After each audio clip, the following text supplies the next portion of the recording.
Hello everyone, welcome to KV Teachers Guild.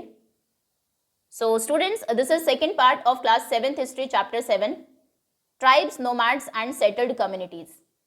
और हमारा next topic है changing society, new castes and hierarchies. तो इसमें हम देखेंगे किस तरीके से सोसाइटी में चेंजेस हुए, नई कास्ट इमर्ज हुई और एक हायरार्की बन गई।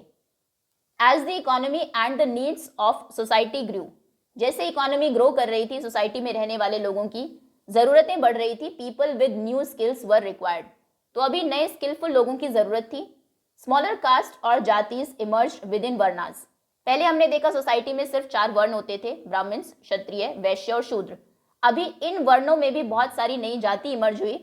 For example, new caste appeared among the Brahmins, Brahmins में नई कास्ट आई। दूसरी तरफ बहुत सारी tribes and social groups were taken into caste based society. पहले हमने देखा कि ट्राइब्स ये किसी भी कास्ट बेस्ड सोसाइटी को नहीं मानते थे, खुद को इक्वली ट्रीट करते थे, किनशिप में बिलीव करते थे, लेकिन अभी इनको भी कास्ट बेस्ड सोसाइटी में इंक्लूड कर लिया गया and given the status of jatis, और अलग अलग जाति का स्टेटस दे दिया गया। स्पेशलाइज्ड आर्टिसंस जैसे कि स्मिथ्स, लोहार या फिर सुनार, कारपेंटर, बढ़ई या फिर मेसन्स, मिस्त्री, were also recognised as separate jatis by the Brahmins.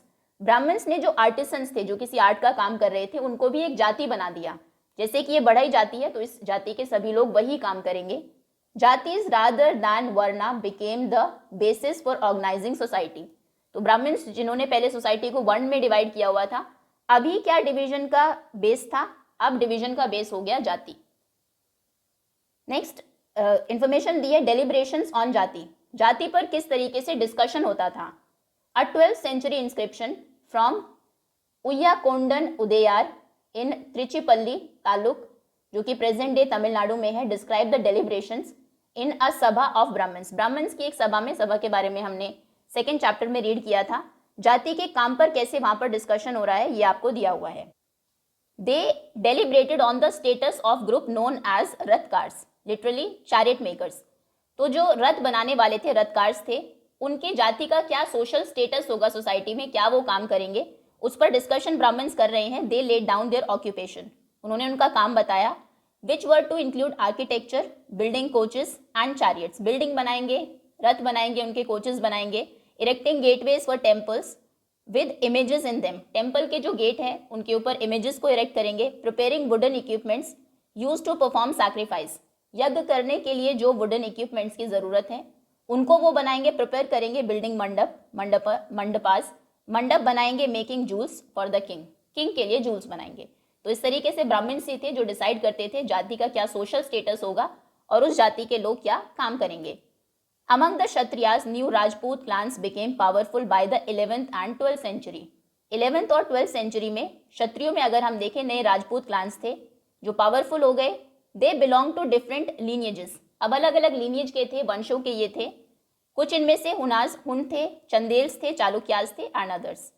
Some of these too had been tribes earlier, इनमें से कुछ पहले ट्राइब भी थे, ट्राइब से फिर राजपूत बने, रूलर्स बने। Many of these clans came to be recognised as Rajputs, बहुत सारे ट्राइब के क्लान आए जिन्होंने खुद को राजपूत मान लिया। They gradually replaced the older rulers, पहले जो रूलर्स वहां पर रूल कर रहे थे उनको रिप्लेस किया, स्पेशली जो एग्रीकल्चरल एरियाज थे उनमें। Here a developed society was emerging, यहाँ पर एक डेवलप्ड सोसाइटी इमर्ज हो रही थी।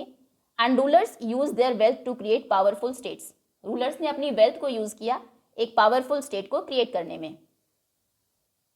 The rise of Rajput clans to the position of rulers set an example for the tribal people to follow. अब जिस तरीके से जो राजपूत क्लान थे वो रूलर्स बने, उन्होंने एक एग्जाम्पल सेट किया बाकी दूसरे ट्राइब के लोगों के लिए भी। Gradually with the support of Brahmins many tribes became part of the caste system. अभी ट्राइब में जहां पर पहले कोई भी कास्ट नहीं थी, जंगल्स में वो रहते थे, उन्होंने भी ब्राह्मण्स की हेल्प से कास्ट सिस्टम को अडॉप्ट किया, रूलर्स की कैटेगरी में वो आए। But only the leading tribal families could join the ruling class, a large majority join the lower जाति ऑफ कास्ट सोसाइटी। लेकिन ट्राइब से जो लोग आए थे, जंगल से लोग आए थे, कुछ ही सिर्फ उनमें से रूलिंग क्लास को ज्वाइन कर पाए, ज्यादातर को उनमें जो लोअर जाति का काम था वो दिया गया, लोअर जाति का दर्जा दिया गया। On the other hand many dominant tribes of Punjab, Sindh and North West Frontier had adopted Islam quite early. अभी अगर उनको कोई धर्म अडॉप्ट ही करना है, हिंदुज्म में उनको लोअर कास्ट का दर्जा दिया जा रहा है और जहां पर इस्लाम है उसमें कोई भी ऐसा अनइक्वल डिवीजन नहीं होता था। तो उन्होंने हिंदुज्म को ना अपना के इस्लाम वो बहुत पहले ही अपना चुके थे, जो यहाँ के पंजाब, सिंध और नॉर्थ वेस्ट फ्रंटियर के कुछ डोमिनेंट ट्राइब्स थे। They continue to reject the caste system, caste system को वो रिजेक्ट करते रहे।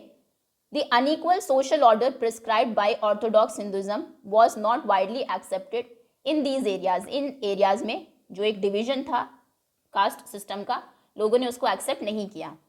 The emergence of states is closely related to social changes among tribal people, ये जो स्टेट्स इमर्ज हुए इसको अभी हम क्लोजली देखेंगे किस तरीके से ट्राइबल लोगों में कुछ सोशल चेंजेस आए इनकी वजह से। दो एग्जाम्पल्स यहाँ पर आपको गिवन है जो हिस्ट्री के पॉइंट ऑफ व्यू से इंपॉर्टेंट है।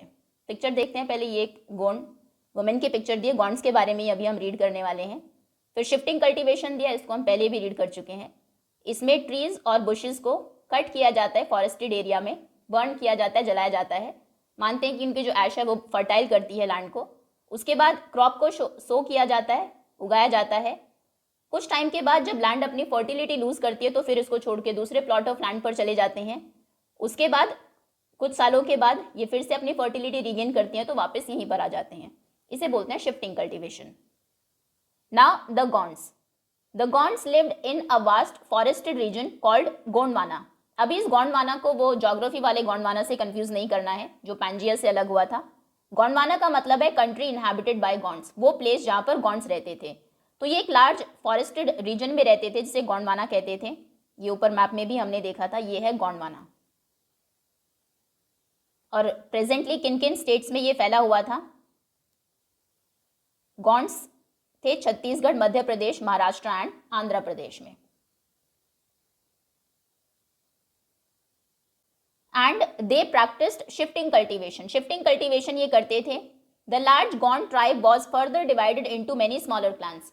अभी इतने बड़े एरिया में ये ट्राइब फैली हुई थी तो ये इतनी बड़ी ट्राइब फर्दर डिवाइडेड थी कुछ छोटे छोटे क्लान्स में। Each clan has its own raja और राय, हर क्लैन का अपना राजा होता था या राय होता था। About the time that the power of Delhi sultans was declining, अभी जिस टाइम पर ये ट्राइब एक्टिव थी तब दिल्ली सुल्तान की पावर धीरे धीरे कम हो रही थी। तो कुछ few large Gond kingdoms were beginning to dominate the smaller Gond chiefs, छोटे छोटे गॉन्ड चीफ्स पर कुछ जो किंगडम थे गॉन्ड के वो डोमिनेट करने लगे। The Akbarnama a history of Akbar's reign, Akbarnama जिसमें हिस्ट्री लिखी गई है अकबर के शासनकाल की, उसमें मेंशन किया गया है Gond kingdom of Garhakatanga that had 70,000 villages. तो जो गॉन्ड किंगडम था गढ़कटंगा का उसके अंडर 70,000 विलेजेस थे। The administrative system of this kingdom was becoming centralised, administration centralise होने लगा, सेंटर में किंग बैठा हुआ है, उसके अंडर बहुत सारे चीफ्स वर्क कर रहे हैं। The kingdom was divided into, ये जो पूरा किंगडम था इनका राज्य था गॉन्ड्स का, उसको डिवाइड किया गया था गढ़ में, गढ़। ईच गढ़ was controlled by a particular Gond clan, गढ़ को कंट्रोल कौन करता था? एक गॉन्ड का clan. This was further divided into unit of 84 villages called 84, और इस गढ़ को फर्दर डिवाइड किया गया था 84 में, 84 मतलब 84 विलेजेस का एक group. The 84 was subdivided into barhots which were made up of 12 villages each, और जो 84 थे उनको डिवाइड किया गया था 12 विलेजेस के ग्रुप में जिसको बारहोत बोलते थे, मतलब एक 84 में 7 बारहोत्स होंगे। तो पहले कुछ विलेजेस हैं, 12 विलेजेस का एक ग्रुप बनाया उसको बोला गया बारहोत। ऐसे 12-12 विलेजेस के 7 ग्रुप्स को बोला गया 84, और ऐसे बहुत सारे 84 मिलके बनता था एक गढ़, और बहुत सारे गढ़ से बना हुआ था kingdom. Okay,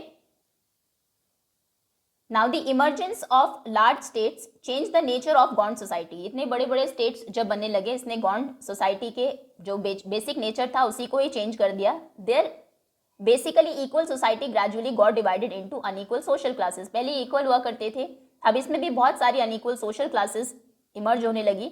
Brahmins received land grants from the Gond rajas, राजा ब्राह्मण को लैंड देते थे ग्रांट में, तो ब्राह्मण्स और इन्फ्लुएंशियल होते गए। सिमिलरली वही हुआ, जो गरीब थे गरीब होते गए, अमीर और अमीर होते गए।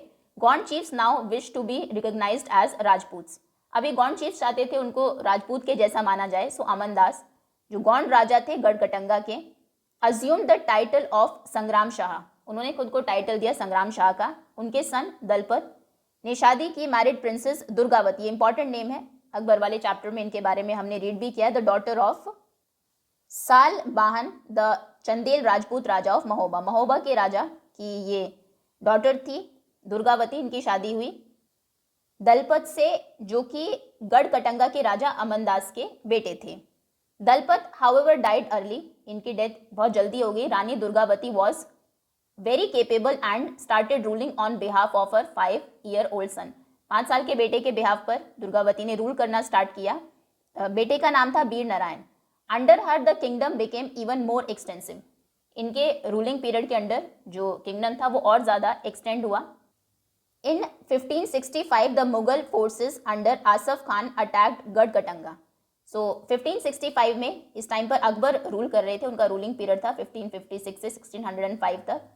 तो उनमें मुगल फोर्स आसफ खान के अंडर उन्होंने अटैक किया गढ़कटंगा पर। Strong resistance was put by Rani Durgavati.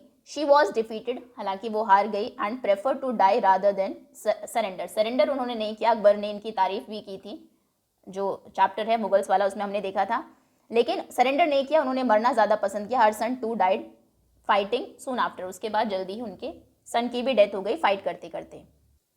गढ़कटंगा was a rich state. It earn much wealth by trapping and exporting wild elephants to other kingdom. दूसरे किंगडम को ये एक्सपोर्ट करते थे वाइल्ड एलिफेंट्स, जंगली हाथी, तो उससे बहुत वेल्थ इन्होंने कमाई हुई थी, पैसा कमाया हुआ था। तो जब मुगल्स ने इनको डिफीट किया गॉन्ड्स को, दे कैप्चर्ड अ ह्यूज बूटी of precious coins and elephants. बहुत सारे प्रीशियस कॉइन्स और एलिफेंट्स वो यहाँ से लूट कर ले गए। They annex part of the kingdom. कुछ किंगडम के पार्ट को एनेक्स कर लिया, अपने कब्जे में ले लिया। And granted the rest to Chandra Shah. दूसरा जो पार्ट था बाकी वो चंद्र शाह को दे दिया, जो कि अंकल थे वीर नारायण के। Despite the fall of Garhakatanga the Gond kingdom survive for some time. हारने के बाद भी कुछ टाइम तक गौंड किंगडम ने सर्वाइव किया, लेकिन they become much weaker and later struggled unsuccessfully. लेकिन बहुत कमज़ोर इस टाइम तक हो गए थे against the stronger Bundelas and Marathas, जो बहुत स्ट्रॉन्गर थे, उनके अगेंस्ट ये स्ट्रगल करते रहे लेकिन अनसक्सेसफुल रहे। ओके, ये थी गॉन्ड्स की कहानी। एक और को देखते हैं, ट्राइब को, Ahoms. The Ahoms migrated to the Brahmaputra Valley from present day Myanmar in the 13th century. 13th century में 1200 समथिंग में ये आए थे ब्रह्मपुत्र वैली में। कहाँ से? प्रेजेंट डे म्यांमार से। पिक्चर में आपको दिखाया भी गया है, ये देखिए, ये अहोम्स हैं। They created a new state by suppressing the older political system of भुइयाज। अभी जब ये यहाँ पर आए नॉर्थ ईस्ट में, तो उस टाइम यहाँ पर लैंडलॉर्ड्स का जो जमींदार था वो रूल कर रहे थे, उनका पॉलिटिकल सिस्टम था, उसको सप्रेस करके उन्होंने एक नया स्टेट बनाया। During the 16th century 1500 something में they annex the kingdoms of Chutiyas, जो 1523 में इन्होंने एनेक्स किया, and Kochhajo in 1581, and subjugated many other tribes. आसपास की और भी बहुत सारी ट्राइब्स को सबजुगेट किया। The Ahoms build a large state, एक बड़ा स्टेट इन्होंने बनाया, and for this they used fire arms as early as 1530s। और 1530s में ही ये फायर आर्म्स यूज करते थे। हमने देखा कि इन 1526 जब फर्स्ट बैटल ऑफ पानीपत हुआ था तो बाबर ने फायर आर्म्स यूज किए थे, यानी कि उसी टाइम पीरियड में इनके पास भी फायर आर्म्स थे। और 1660s तक they could even make high quality gun powder and cannons. ये तोपे और बारूद भी बनाने लगे थे हाई क्वालिटी के। However, the Ahoms faced many invasions from the southwest. South से बहुत सारे इन्वेजन्स को, आक्रमणों को इन्होंने फेस किया है। जैसे कि 1662 में मुगल अंडर मीर जुमला, उन्होंने अटैक किया अहोम किंगडम पर। Despite there brave defence Ahoms ने दिया। द अहोम्स वर डिफीटेड, लेकिन अहोम्स हार गए उसमें। But direct Mughal control over the region could not last long, लेकिन बहुत लंबे टाइम तक मुगल्स इस एरिया को कंट्रोल नहीं कर पाए। The Ahom state depended upon force labour, ये फोर्स्ड लेबर पर डिपेंडेंट था, ज़बरदस्ती लोगों से काम कराते थे। Those forced to work for the state, जिन लोगों को फोर्स किया जाता था स्टेट के लिए, राज्य के लिए काम करने के लिए, उनको पाइक्स कहा जाता था। एक सेंसस हुआ of the population was taken. Each village had to send a number of paiks by rotation. हर गांव से कुछ पाइक्स भेजे जाते थे जो फ्री में काम करेंगे स्टेट के लिए, और ये रोटेशन बेसिस होता था। फिर उन लोगों को वापस भेज दिया जाएगा, दूसरे लोग आएंगे। People from heavily populated areas were shifted to less populated places, जहाँ पर बहुत ज़्यादा लोग थे वहाँ से लोगों को शिफ्ट किया गया लेस पॉपुलेटेड रीजन्स में। अहोम क्लैंस वर दस ब्रोकन अप, तो इस तरीके से अहोम क्लैंस टूट गए। And by the first half of 17th century 1650 तक the administration became quite centralised. Administration centralised हो गया, सेंटर में एक रूलर होगा जो सभी पर रूल करेगा। Amongst all adult males serve in the army during war, जितने भी एडल्ट्स थे वो वॉर के टाइम पर सभी आर्मी में सर्व करते थे। एट अदर टाइम्स, बाकी टाइम जब वॉर नहीं हो रहा, दे वर एंगेज्ड इन बिल्डिंग डैम्स, वो डैम्स बनाते थे, इरिगेशन सिस्टम में इन्वॉल्व रहते थे। अदर पब्लिक वर्क्स, कुछ दूसरे पब्लिक वर्क करते थे। The Ahom also introduce new methods of rice cultivation. Brahmaputra valley में रह रहे हैं, पानी की कमी ही नहीं थी, सो राइस कल्टीवेशन के नए मेथड्स भी इन्होंने डेवलप किए। Ahom society was divided into clans और खेल्स। अहोम सोसाइटी क्लान्स में डिवाइडेड थी, खेल जिनको कहा जाता था। There were very few caste of artisans. अभी इन एरिया में आर्टिसंस नहीं थे, so artisans in the Ahom areas came from adjoining kingdoms. पास के किंगडम से वो आते थे। अ खेल ऑफन कंट्रोल सेवरल विलेजेस। ये जो खेल था, क्लान्स थे, ये कुछ विलेजेस को कंट्रोल करते थे। Peasants was given lands by the village community. गांव की कम्युनिटी पीजेंट्स को, किसानों को जमीन देती थी।